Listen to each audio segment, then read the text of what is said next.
6 अप्रैल 2023।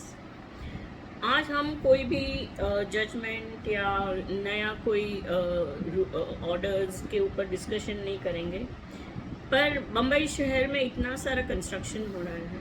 सारी जो पुरानी कोऑपरेटिव सोसाइटीज़ है वो रीडेवलपमेंट में जा रही है। काफ़ी कुछ अटकी हुई है जो CRZ 1 में है। उसके ऊपर मैंने एक अलग से पूरा रील का पूरा सीरीज़ बनाया था, वो आप देख सकते हैं।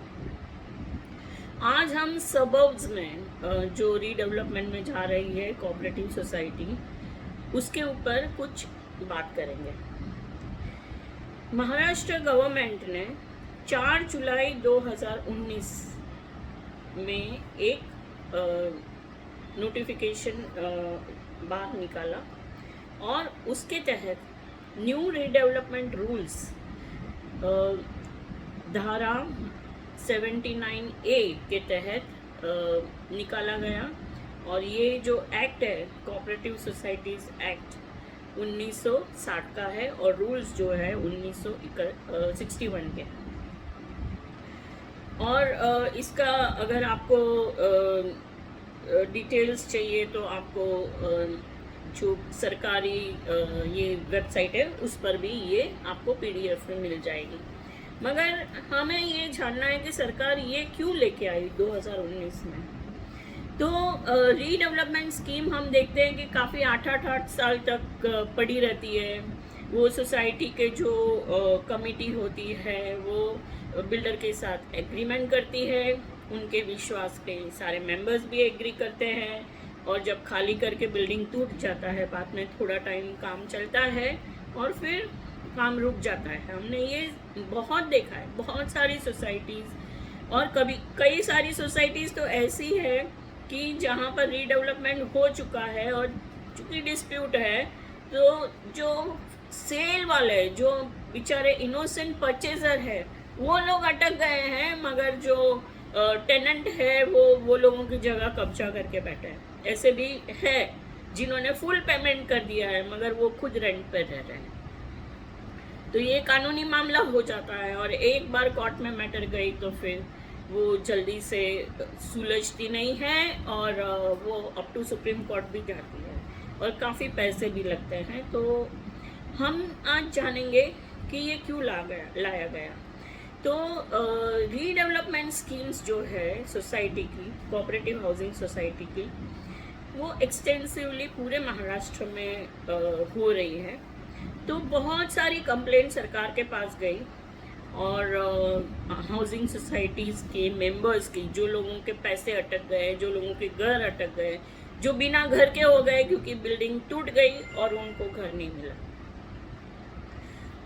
अब इस जो पोजीशन है वो पोजीशन में क्या करना चाहिए, तो सरकार एक रूल लेके आई 2019 में। तो ये सब क्यों हो रहा है?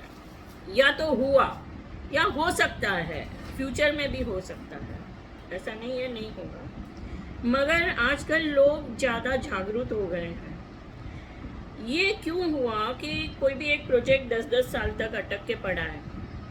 तो सबसे पहले तो जो कमिटी है वो कभी कभी आप खुद हो जाती है, जैसे हम बोलते हैं नॉन डेमोक्रेटिक, और थोड़ा इमोशनल ब्लैकमेलिंग भी होता है, ऐसा मैंने भी देखा है।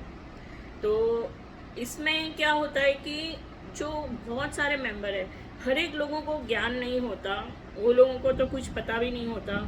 काफ़ी लोग हमारे पास आते हैं वो एग्रीमेंट लेके और बोलते हैं कि ये हम प्रॉपर्टी ले कि नहीं ले, उस पर भी हम अपना मशवरा देते हैं, और जब भी हम चेक करते हैं तब हम समझते हैं बात करने के बाद कि जो लेमैन है, जो आम आदमी है, उनको ये सब पता नहीं होता कि आगे चल के क्या होगा।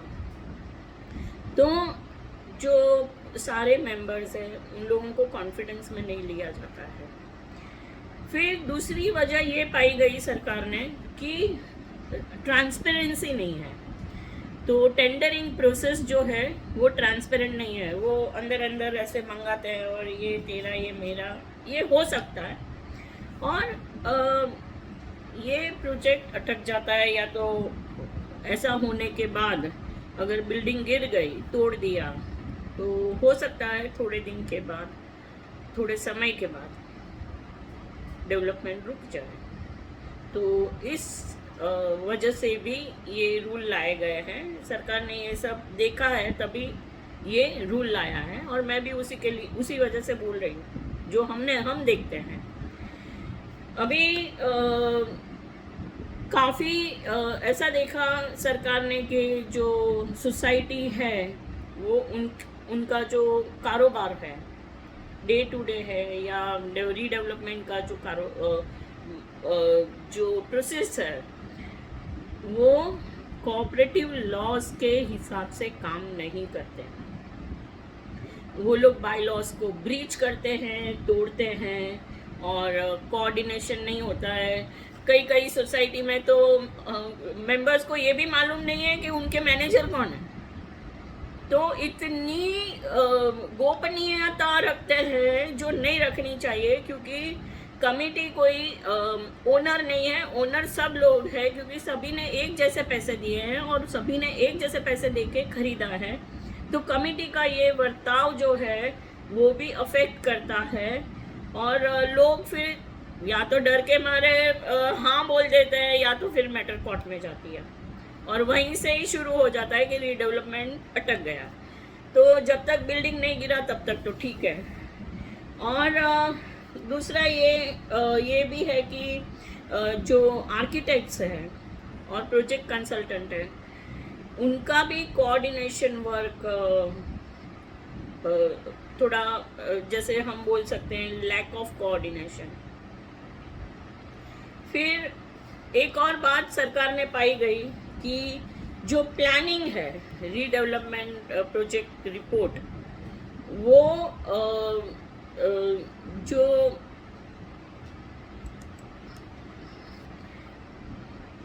प्रॉपर नहीं है। सातवीं बात ये है कि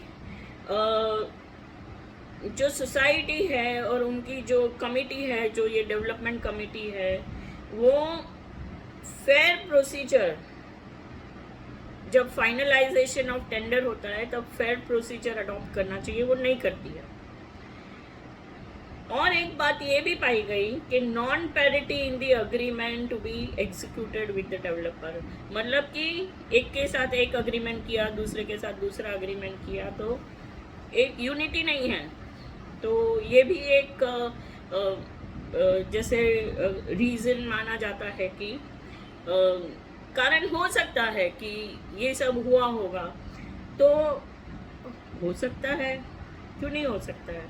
तो इस हिसाब से सरकार ने ये 2019 में नए रूल्स नोटिफाई किए। हम अगले वीडियो में देखेंगे कि गवर्नमेंट रेजोल्यूशन के प्रोविजंस क्या है, वो हम कल देखेंगे। तब तक के लिए आज्ञा दीजिए, देखते रहिए श्रुति देसाई की ये channel, Shruti jury and justice by Shruti Desai.